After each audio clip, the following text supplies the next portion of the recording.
Hey everyone, welcome back to my channel. Today I wanted to talk about the new movie, Ballerina. If you end up enjoying this video, please consider liking and subscribing. That way I never have to prove my ballerina skills to you guys and sprain my MCL while dancing again. Ballerina is a side film in the John Wick universe and is directed by Len Wiseman. Now, Len Wiseman directed the Underworld movies, but is also known for movies like the 2012 remake of Total Recall and Live Free or Die Hard. The synopsis is as follows. Trained in the assassin traditions of the Roscaroma, Eve Macaro takes on an army of killers as she seeks revenge against those responsible for the death of her father. So without further ado, let's get into the 6 things that make a movie great.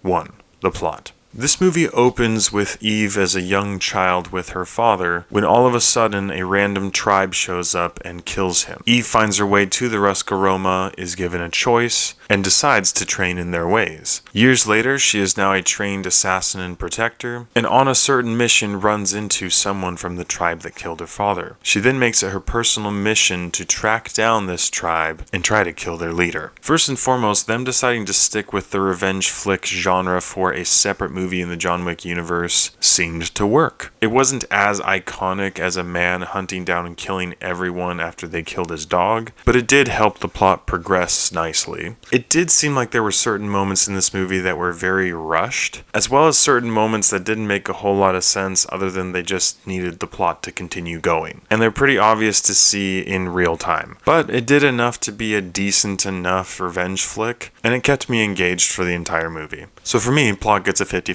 2 is family friendliness. Ballerina is rated R. There's a mild to moderate bit of profanity, and quite a bit of blood, gore, action, and violence. As per usual, this movie follows suit in its ways of finding creative ways for people to die, and it is not meant for a younger audience. Family friendliness gets a thumbs down. 3 is acting and script. The acting in this movie was okay. I think Ana de Armas was good as Eve, and all the other performances in this movie were just okay. I love Ian McShane as an actor, but you can definitely tell that he's starting to get older and slowing down a little bit. And Gabriel Byrne plays the main antagonist of the movie, and I thought his acting was probably the worst in the movie. It just seemed really flat and unconvincing, and that's not entirely his fault, it's also the script of this movie. They gave him a couple useless and ill-timed monologues that just were a waste. And there are a couple really cheesy script moments in this movie. To be fair, the script of these films is not why you watch them, but a man can hope, okay? For me, acting and script get a 50-50. 4 is character development. This movie has an okay attempt at developing Eve's character. I mean, you understand why she's where she's at and why she's doing what she's doing, but there is a point in the movie where her development kind of stops and she just continues moving forward as is. And her character development takes a back seat to the revenge arc that's going on in the film. Could it have been balanced a little bit better? Sure, but it was fine for what this movie was. Outside of that, there's no character development whatsoever. None of the side characters get developed at all, and there aren't any side characters that come along and help develop Eve's character either. There are a couple characters that are introduced and exited very quickly, which amounted to very abrupt and strange plot moments that were as mildly annoying as they were humorous. But it seemed that this movie kind of shot down any attempt at character development that it had on a silver platter right in front of it. There's no development of the antagonist either. He's kind of just this weak antagonist that just exists because he exists. And he seems to have some sort of protection spell over him because he can simply walk away from high intensity moments without suffering any damage. So this movie just did the bare minimum when it came to character development, even with some really easy things they could have implemented to make it better. So for me, character development gets a thumbs down. 5 is visuals and CGI. Right out the gate, there are a couple moments in this movie of bad CGI, and they're pretty easy to spot. When it comes to intense action movies like this, one of the biggest hurdles the movie has to overcome is making unique fight scenes of things that we haven't seen before that will actually hold your attention and interest you. And this movie had that. Not only were the fighting techniques very fun to watch, but the fight choreography in those action sequences and the camera transitions in those action sequences were all very unique and very fun to watch. And the fighting styles between Eve and other male characters are noticeably different, and for the most part were pretty realistic. This area of the film is probably the main reason why people come to watch these movies, and fortunately,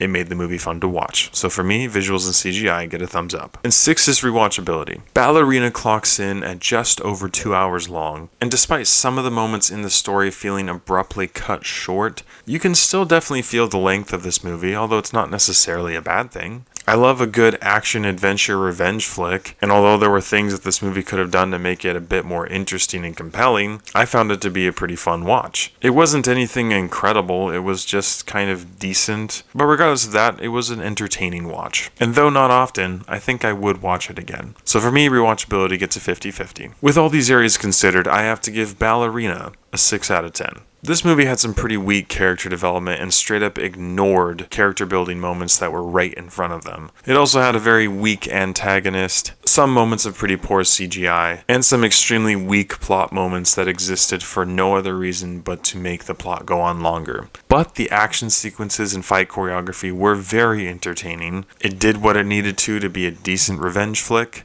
and overall was an okay addition to the John Wick universe. And that was about it. So with all that in mind, if you're a huge fan of the John Wick franchise, or you love a decent but shallow action adventure movie, or you just love Ana de Armas, I think you would probably enjoy going to see Ballerina in theaters. Just temper your expectations because it's not that deep. Thank you so much for watching. If you've seen Ballerina, please let me know what you thought about it in the comments below. As always, I appreciate your love and support, and I'll catch you guys and gals in the next one.